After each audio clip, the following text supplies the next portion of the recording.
real reasons men over 50 struggle with belly fat. So guys, why does belly fat and distension of the stomach protruding forward start to happen as we age, even if we exercise and eat well?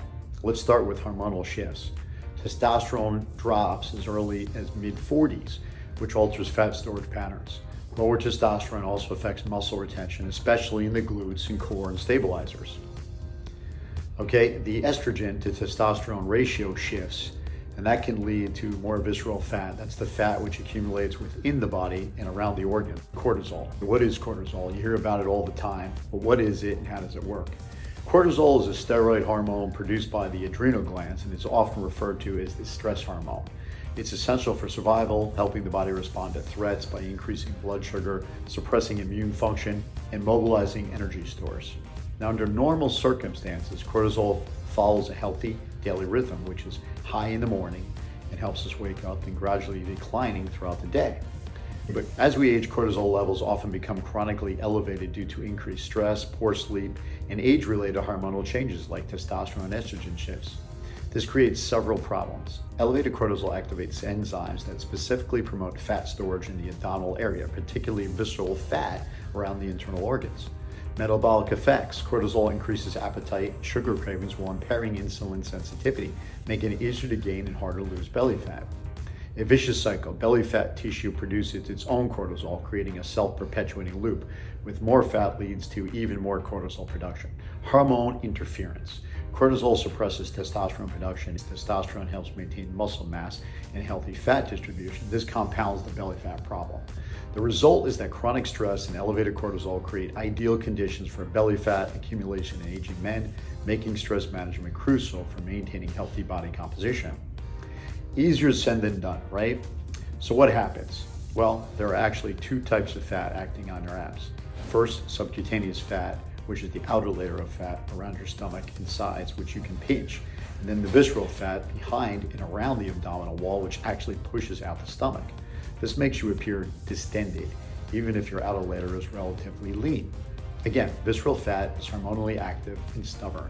It requires more than just cranking out sit-ups and salads to shift. Okay, what else is happening? Many men also develop a pelvic tilt caused by core weakness and glute atrophy. Of course, not just men, women as well, but we are focused on guys over 45 plus right now, aging with distinction. So the pelvic tilt causes the abdomen, your stomach to protrude forward, which gives that distended look even without increased fat gain.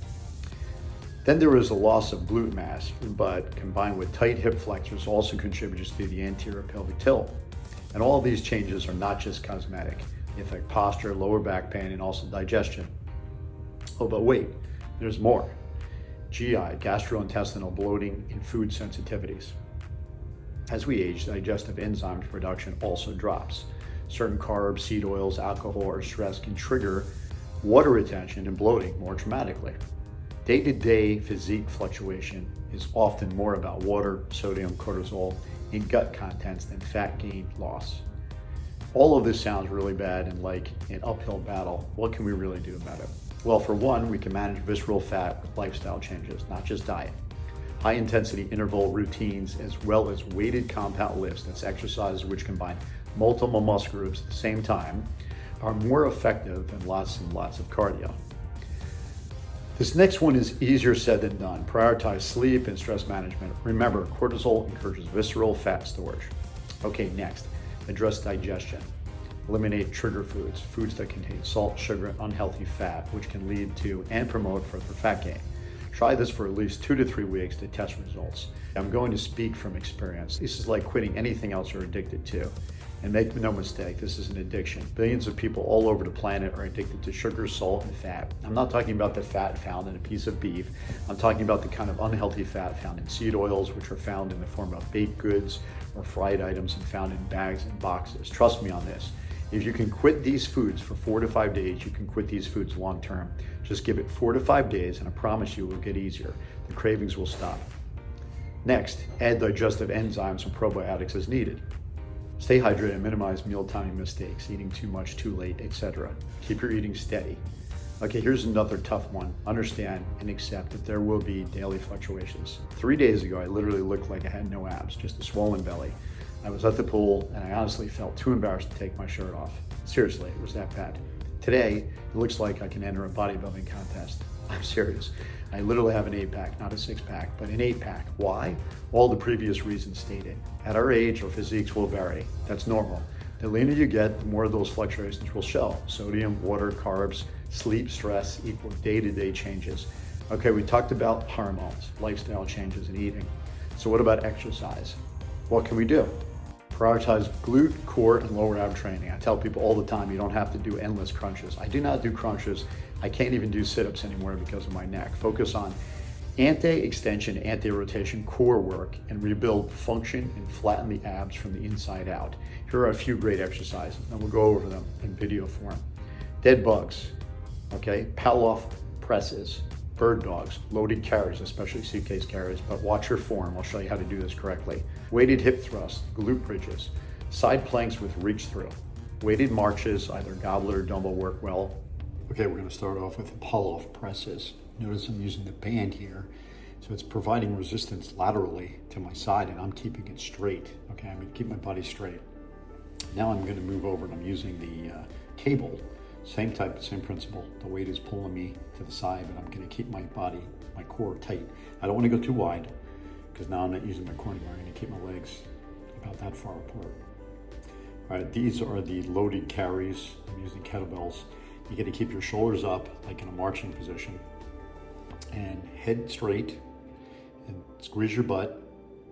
These are goblet marches. Notice I'm exaggerating here, but you want to keep your knees up high, not underneath you. You're going to lift up high, keep your body in good form, nice and slow. Don't rush through this. Okay, now Chris is helping me out because of my neck, and he's doing some hip ups or hip thrusts without weight first. He's doing a nice job here. Right now, I'm doing it with weight. So this is the weighted version, hip thrust. I'm just using a barbell here. My shoulder blades are on the bench, keeping good form. Chris, back to Chris here, and he's doing the dead bugs.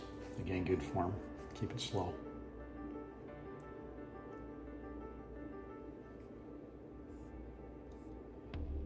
Okay, back over to me. I'm doing bird dogs. Now you can do these with an elastic band as well. You put an elastic band around one foot that you're sticking out and around the hand. So it's opposite, but I'm doing it now without the added band.